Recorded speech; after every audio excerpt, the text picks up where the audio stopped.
Jeremy. Hello, Heidi. So, ito pong greetings namin na ito ay galing sa Pilipinas. So, praise God dahil natutuwa kami na kayo ay nagpapakasal na. Nauna nga lang yung blessing na baby, but then napakahalaga ng pagkakasal sa dalawang nagmamahalan. So, congratulations on your union, and I pray na patuloy kayong maging matatag na mag-asawa. Ano man ang mga maging sitwasyon nyo, lagi niyong tatandaan, si Lord, si Jesus Christ, ang pinakasentro dapat ng mag-asawa. Kami ni Tito Romelio, so we're going 31, this coming March 31. So, napakatagal na taon na. So, isa lang ang pinaka-sikreto na sasabihin namin sa inyo ngayon.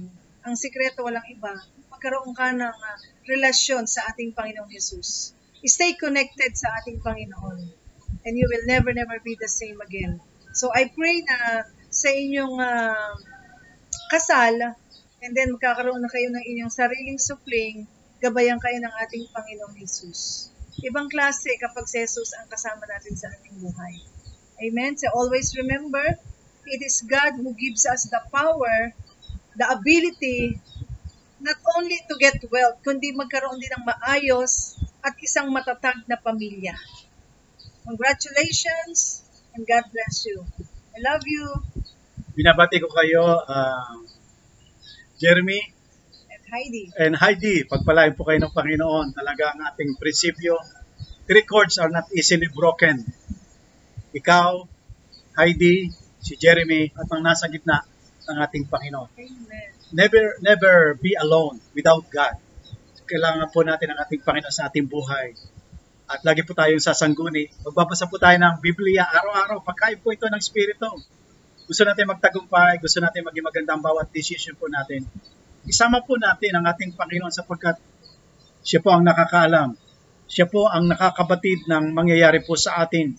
At kung kasama natin siya mismo ang magpoprotekta.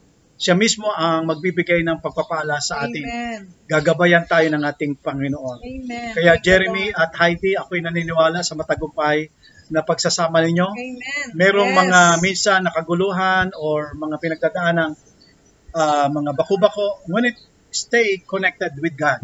Alam niyo po, ang ating Panginoon ay laging liwanag. Siya ang kandila. Kung namamatay ang kandila ni Jeremy, ay si Heidi, siya ang magsisindi. Amen. Kung si Heidi naman ang nawalan ng kandila, ay si Jeremy ang magsisindi.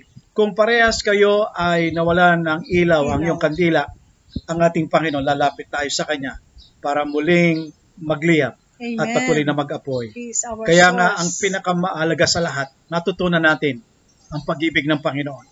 Siya ang unang nagmahal sa atin. Kaya nga, ang utos niya, mahalin natin siya ng buong puso, ng buong kaluluwa, ng buong pag-iisip, at ng buong kalakasan. Kaya natin kayang mahalin ang ating kapwa, gaya ng pagmamahal natin sa ating sarili. Amen. Kaya the best is yet to come. Tayo'y patuloy pong mabuhay sa isang araw. Mabuhay na tayo nakasama ang ating Panginoon. Muli po, Amen. binabati ko ang inyong matagumpay na pagdiriwang ng inyong kasal from the Philippines, from Feliciano family. God bless you all. God bless you. Best God bless you. wishes Hallelujah. and congratulations. Amen. Yes. God, congratulations. God bless you po. Amen.